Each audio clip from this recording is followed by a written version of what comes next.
శ్రీరాముని ఎత్తు వెనుక ఉన్న రహస్య సత్యం ఏమిటి? మీరెప్పుడైనా ఆలోచించారా? శ్రీరాముడు నిజంగా ఎంత ఎత్తుండేవాడు? పవిత్రమైన వాల్మీకి రామాయణం ప్రకారం శ్రీరాముడు 96 అంగుళాల ఎత్తుగా వర్ణించబడ్డాడు. అంటే సుమారు 6.5 నుంచి 7 అడుగుల వరకు. కానీ ఇది పూర్తిగా నిజమా, లేక ఇంకేదైనా రహస్యం ఉందా? మనం ఒక పవిత్ర స్థలానికి ప్రయాణిద్దాం, భద్రాచలం. అక్కడి నుండి సమీపంలోని అరణ్య ప్రాంతం పర్ణశాల. ఇక్కడే శ్రీరాముడు తన వనవాసం గడిపాడని విశ్వాసం. ఇక్కడ ఒక ఆశ్చర్యకరమైన విషయం కనిపిస్తుంది. పర్ణశాలలో రాళ్లపై కనిపించి కూర్చునే ముద్రలు శ్రీరాముని ఎత్తు 12 నుంచి 15.5 అడుగుల వరకు ఉండవచ్చని సూచిస్తున్నాయి. అంతేకాదు, మరింత గూఢమైన సూచన రాళ్లపై కనిపించే ధోతి ముద్ర. ఆయన ఎత్తు 13 నుంచి 15 అడుగుల మధ్యలో ఉందని తెలియజేస్తుంది.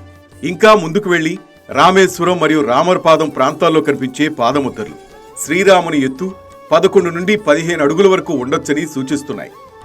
ఇప్పుడు కాసేపు ఆలోచించండి. ఇవి ఒక్కో విశ్వాసం మాత్రమే కావు. ఈ 3 పాదముద్రలు, పర్ణశాలలో కూర్చున్న ముద్రలు, ధోతి ముద్ర, ఇవన్నీ కలిపి చూస్తే ఒక దివ్యమైన శరీర నిర్మాణాన్ని సూచిస్తున్నాయి. సాధారణ మనిషి పరిమితులు దాటి ఉన్న ఒక రూపం, ఇంకా గొప్పదైన దివ్యత్వం. అయితే అసలు ప్రశ్న ఏమిటంటే, వాల్మీకి రామాయణంలో వర్ణించబడిన శ్రీరాముడు కేవలం ఒక రాజకుమారుడేనా, లేక మనం ఊహించింది కంటే ఎంతో గొప్పదైన దివ్య స్వరూపమా? ఈ రహస్యం ఇప్పటికీ మనల్ని ఆశ్చర్యపరుస్తూనే ఉంది.